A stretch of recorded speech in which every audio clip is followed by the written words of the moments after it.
How are you doing, everyone? Today with a different kind of a video. It's a career update or some career advice I want to give you, everyone out there.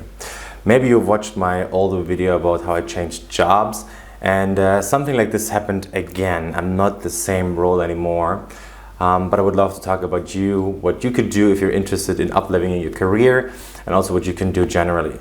I have made a couple of videos for this, but I will make this new one updated so you only need to watch one. As you might remember, or if you watch the videos, I started earlier as a requirements engineer or business analyst in a financial bank with a lot of employees. It's a famous bank that does not exist anymore today, or in this form at least.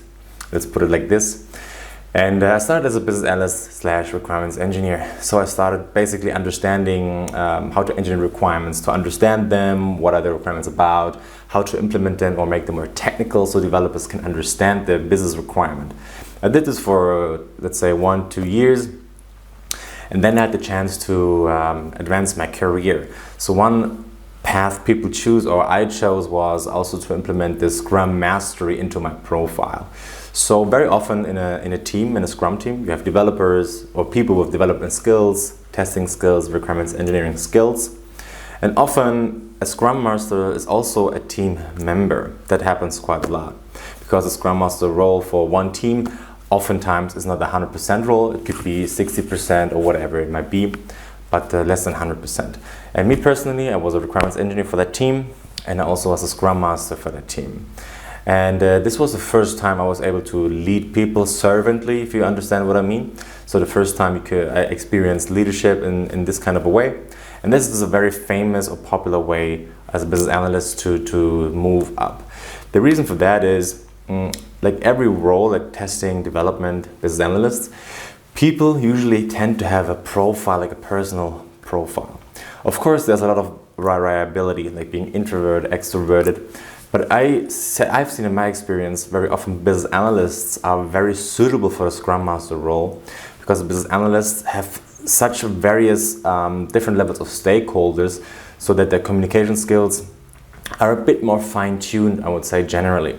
Because you talk to developers, you talk to business stakeholders, you talk to any other stakeholder as a business analyst, and this exposure gives or shapes your personality or your communication a bit more, I think, than being a general developer who basically just gets the requirements, is talking to you and to a testing team maybe.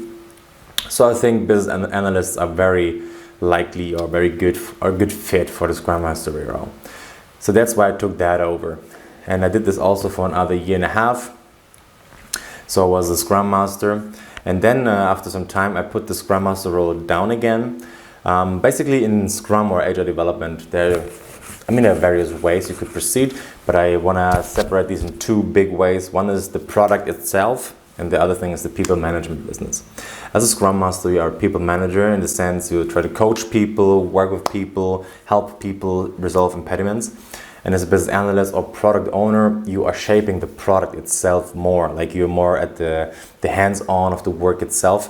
And I wanted to specialize myself a bit more on the product. Like I felt like writing good requirements, gathering good requirements fulfills me a bit more at that time. So what I did is I was able to give the Scrum Master role to someone else who loved to take it over, and I was more able to dive deeper into the requirements engineering role. Because as a next step, I wanted to become a product owner myself. So I also did a couple of trainings at scrum.org, made the certificates. And then what happened, I created this video, I quit my job, so to speak, so I changed roles. I have nothing bad to say about my old employer. I switched roles due to several reasons, and at the next company, another bank, I actually got the product owner position. So I stepped up basically. Usually a product owner has business analysts or requirements engineers to gather requirements and bring them together. And the product owner has to prioritize them in order to maximize the value. And this was what I was able to do at my next job. So I moved up as a product owner. As a smaller company, I was the requirements engineer / business analyst myself. So I didn't delegate that much in the beginning. So I did both, gather requirements, talk to people, prioritize them too, to maximize the value. And I did this now also for almost 3 years. I was very much a product owner. I love doing it. I mastered the application I'm working for, all these things. Like at some point you get a certain speed and things go very well. I mean, also I have to add, as the company is quite small, I also am the scrum master of the team, and there was a tester, so product owner, scrum master, tester. I know per book this is not a good constellation because there are conflicts of interest as a product owner and a scrum master. To give you an example, as a scrum master, I want to make sure the processes are kept in and no one is escalating the processes or like doing something besides the process. But as a product owner, I want my product to get developed better, quicker, right? So sometimes I'm hijacking the process, and it's a weird situation to be in. But we work with what we got, right? That's how it works. And yeah, so after all this time now, I was able to outsource my testing to another team member. I'm so grateful for. So I'm not testing that much anymore.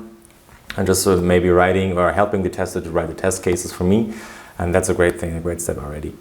So now, after being there for almost 3 years as a new company again, what's going to happen with me?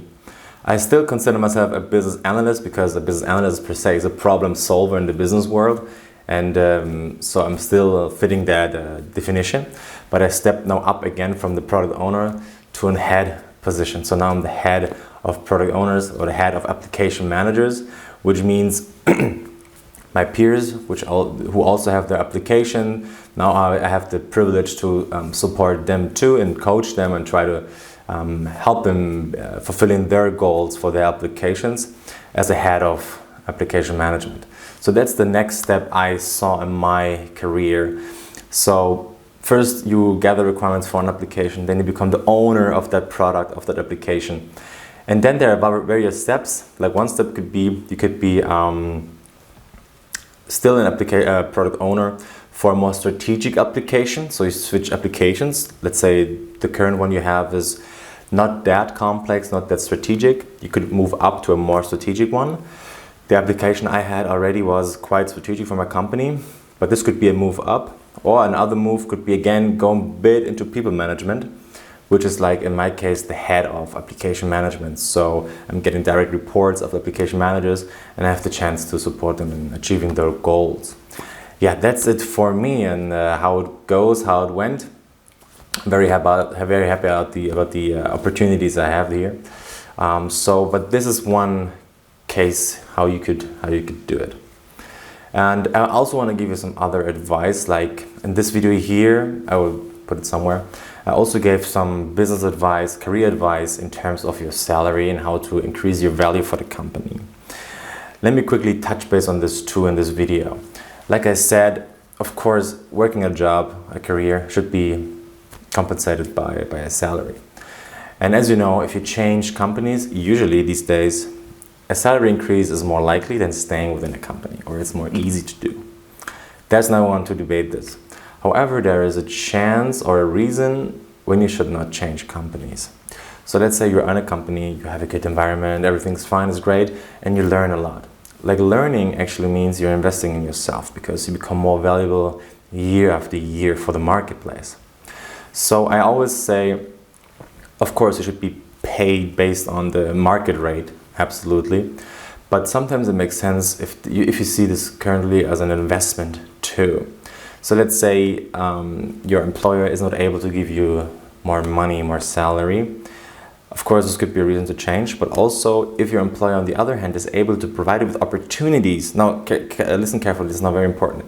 If your current employer is able to provide you with opportunities that make you grow faster than a switch to another company would do or could do, it is a valid reason to stay. Let me explain with this one. Let's say my employer in my current role would underpay me, but if I have the potential to become the head of this company in a certain variety, and even if there I was underpaid, I knew exactly if I would learn this role, being a direct line manager of multiple various people here, like in my case now, who are directly reporting to me. If I do this for 1 to 2 years effectively and become good at it, my market value will grow exponentially in that area. So after 1 to 2 years, you could think about changing or bringing it up with your employer and say, hey, look, I think now I've learned this, now my market value grew exponentially. And by staying a bit more, You learned so much more than if you would have switched, and then you can cash out maybe, right? So sometimes there's a reason to actually not change, if that makes sense to you, right? See it as an investment, right? Invest in yourself, and then there's a valid reason to stay. But of course, if your employer is underpaying you, it doesn't give you opportunity for growth, assuming you want to grow. There's nothing wrong if you say, hey, I have this job, I'm a requirements engineer, business analyst, I just want to do this, I don't want to do more. It's fine if you're happy with small increases over the years based on inflation, that is okay too. But if you are ambitious, these are the ways I would see, right? If your employer is not paying you accordingly to the market rate, he has to pay you accordingly with learning opportunities for growth. This is how I see it, and this is something I will approach with my employees too. I understand if someone is ambitious, you either give them what they need or they're gonna leave at some point. There's no shame about this. I mean, we are human beings with individual goals. Let's not try to assume, everyone is out there for someone else. Like, in the end, you have to love yourself and do things for yourself in order to help others. So I totally get this, right? Try to align goals, company goals with individual goals, and create a win-win situation. This is my personal mindset, how I'm gonna approach my team members for this. I hope this helps you out, and see you next time.